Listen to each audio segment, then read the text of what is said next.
Today's second Nivarana Vyavada in our practice of meditation. Anger is the root cause of many violent crimes. Evil is the cause of suffering of some people, including beloved ones of those who cannot control anger. A man cannot control over his anger.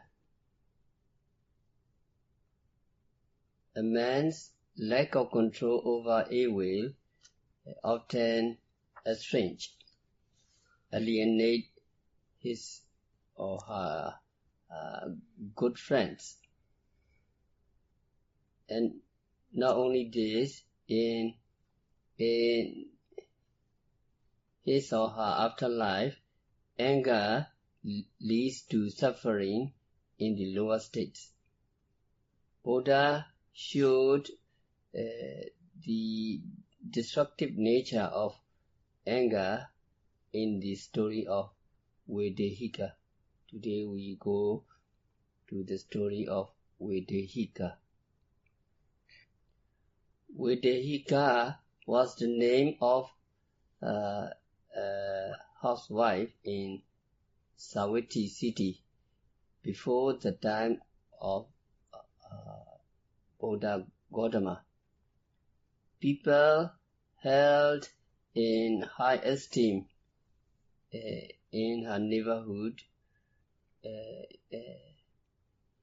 for what they believed to be her noble character, her friendliness, her benevolence, and her gentleness. People praise Vedehika. Vedehika is very hospitable. She has a good temper. She's a nice lady.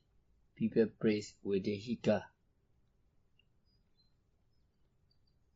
People did not see any defect in Vedehika's character. Vedehika had a slave girl called Kali.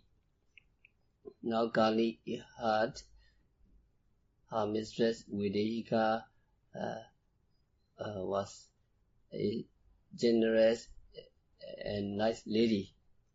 On hearing the unanimous praise heaped on her mistress Vedehika by the neighbors, the girl Kali wondered whether it was really due to her noble character, or was it due to the fact that having a dutiful and hard-working slave girl who fulfilled all her needs, her mistress Vedehika had no opportunity to betray the dark side of her character, she wondered.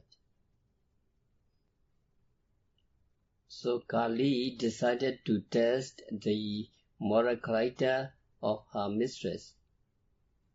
And one morning, Kali purposely did not get up early from bed as usual. Vedehika noticed. Now, cleaning has not done yet. Breakfast was not ready. What's wrong to Kali? Vedehika thought that Kali was unwell, and she have some compassion to Kali.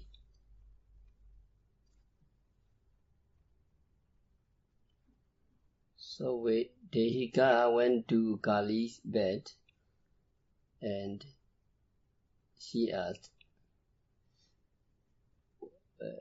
"What happened to you, Kali? Did you get up?"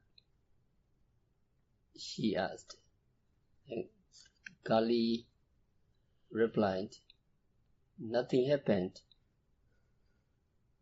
Why you not get up?" "Nothing happened. I want to sleep," she replied. Now,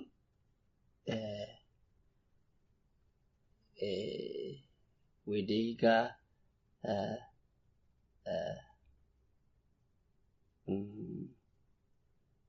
start to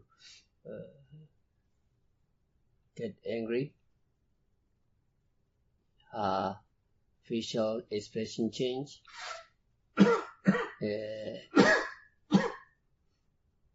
She scowled at her, but did not show any other signs of her anger by her behavior. Now Kali noticed her mistress'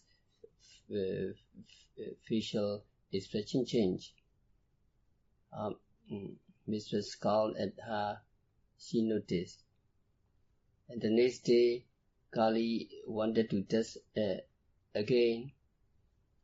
In the same way, she did not wake up, and the Vedehika asked, "What happened to you, Kali? You did not wake up? Nothing happened?" At that moment, Vedehika got angry. "You will know what will happen," she threatened. For the third day, the slave girl Kali repeated her test to her mistress Vedehika.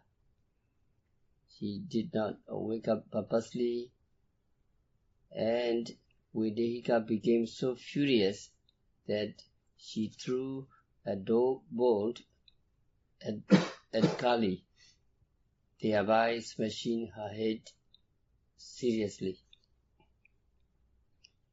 Thus, Vedehika's violent outbursts of ill temper revealed her ugly character. All our behavior, all our actions stem from the state of our mind. People do gently, people say gently due to the state of good consciousness. People do badly, people say badly due to their bad temper. So there is no doubt about the all-pervading importance of mind and the need to control the mind. People seek to control the atom and harness the atomic energy to create terrible weapons, and they try to create software with computer system. They are preoccupied with the study of the external world for the conquest of matter. But far more pressing is the need to control the mind.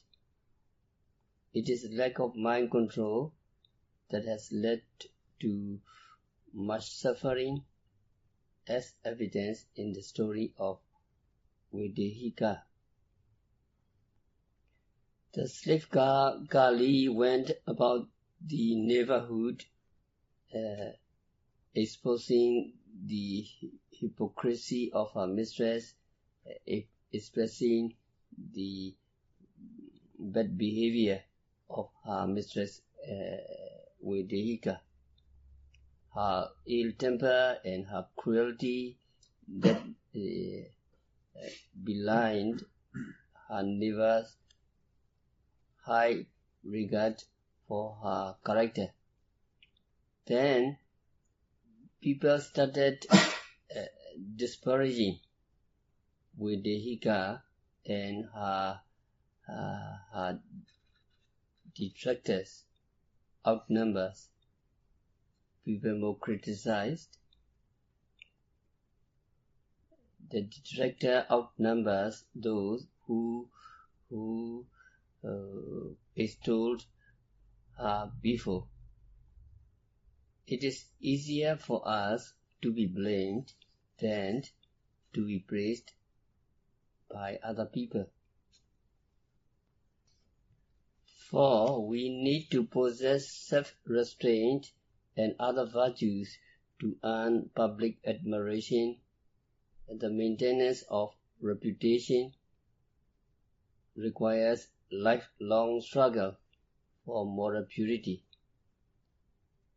To maintain our moral purity, we have to practice not only one day, not only 1 month, not only 1 year, the whole life we have to practice to maintain our reputation and moral purity.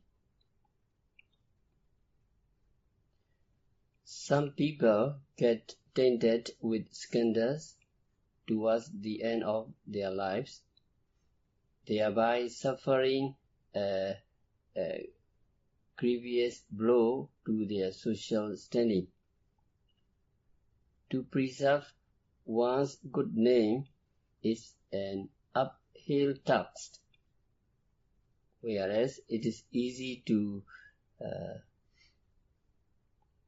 bring the reproach, easy to bring blame of other people. So there are some people who fall into disgrace overnight by doing something morally wrong. We can do wrong now and we fall down as soon as we do wrong. So the root cause of such public disgrace is generally ill temper. It is an harmful disease that festers and makes its victims' behavior abnormal and reprehensible. So we need to get rid of anger in order that its eradication may be beneficial to its victim and everybody else around him. So this eradication of anger is beneficial to young people and old people and to everybody. It is necessary to get rid of ill temper. We live in society, we live in community. In every household, there is at least a married couple. It is in their interest to get on in harmony with each other. Of course, there are inevitable causes for minor friction and resentments, but it is up to them to observe, to note immediately the serious symptoms of ill temper and eliminate them. Otherwise, it will worsen and find expression in heated disputes and recrimination that usually end up in open hostility and disharmony.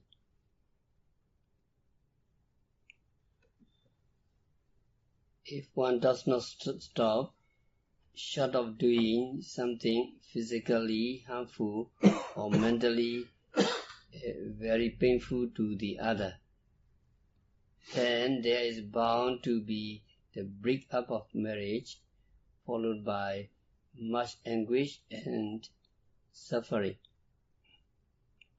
This is an example of the price that one has to pay here and now for lack of self-control. If the outburst of ill temper results in grave deeds of evil, its victim will have to abide by its karmic consequences in terms of prolonged disasters throughout the life cycle. So yogis need to get rid of the anger, and those who do not practice the Dharma also need to prevent their outbursts of ill temper for their own welfare in their everyday life. A man afflicted with a disease like leprosy is loathed by other people. People keep distant from that person. Even by his relatives and friends do not wish to come into close contact with him for fear of infection. In the same way, people avoid an ill-tempered man because love and friendship evaporate when one is consumed with hatred and ill temper. So it is important to be on guard against hatred. When a man harbors hatred and ill will, more often than not he target of his anti-social defilements may be someone nearest to him in his social life. He may be a friend or a relative or someone who lives with us or who is well known to us. Yet, these are the kinds of people on whom we have to rely in times of trouble. We have no reason to be angry with someone who lives far away. We may not know him, nor is it possible for him to help us even if he wants to. Mutual assistance based on mutual goodwill is possible only in relationship between two persons who live together or are on intimate terms with each other. In villages, quarrels break out among neighbors. In countries, conflict occur among the southern parts and northern parts, conflict among eastern and western parts. So in village, quarrel breaks out among neighbors whose houses are close together. They seldom occur among those who live one or two houses apart. So, intimacy often breeds mutual hostility, although we turn to an intimate friend for help when we need, in order to ensure unity, harmony, and mutual goodwill among those living together, we should be always on the alert for the infection of ill temper, for the infection of anger. In case of infection, minor infection or major infection, minor or major sickness, it should be treated quickly. We should reject it through mindfulness whenever it arises. As soon as we become aware of signs of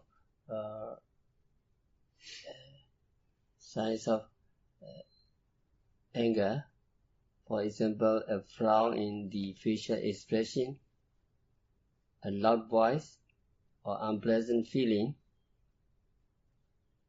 we should restrain our ill temper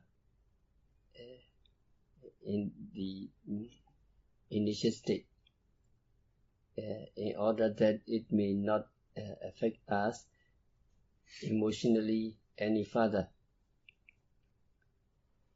Ill temper tends to feed on itself, and so we should not allow anger to gain momentum. For example, we should stop talking when we notice any hidden signs of anger in our voice or in our words or in our facial expression. Don't talk further. So Vyabhada Nivarana,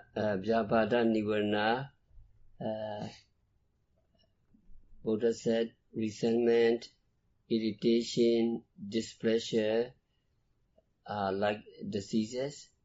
Anger, hatred, fear, anxiety, tension, frustration, impatience, all are like diseases.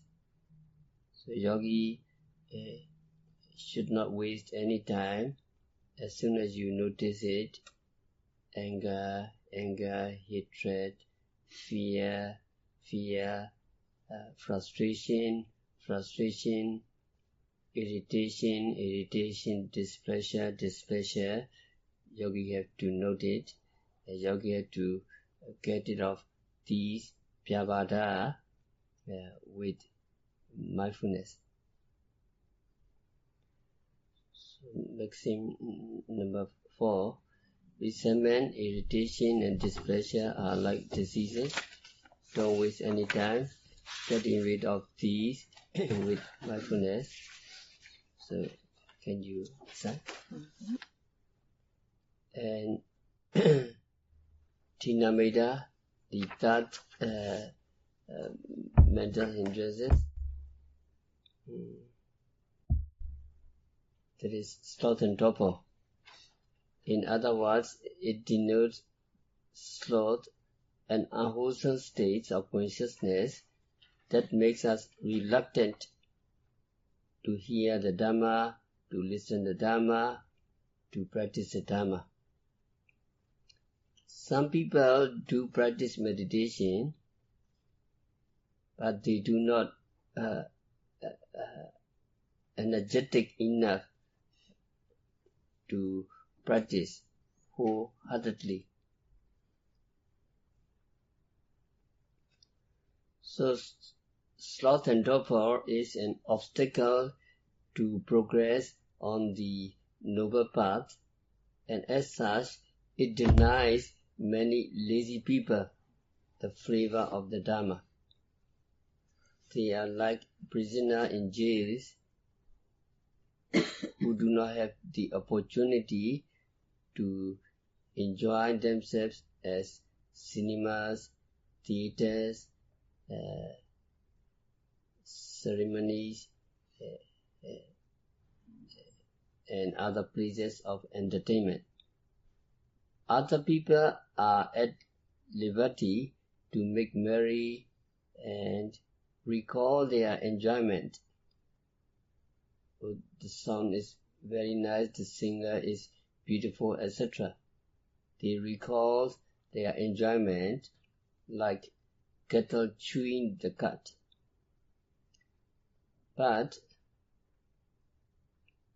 people who are lazy, people who are not energetic to practice, they cannot share their joy with prisoner who lack experience that would make what they hear vivid and lively.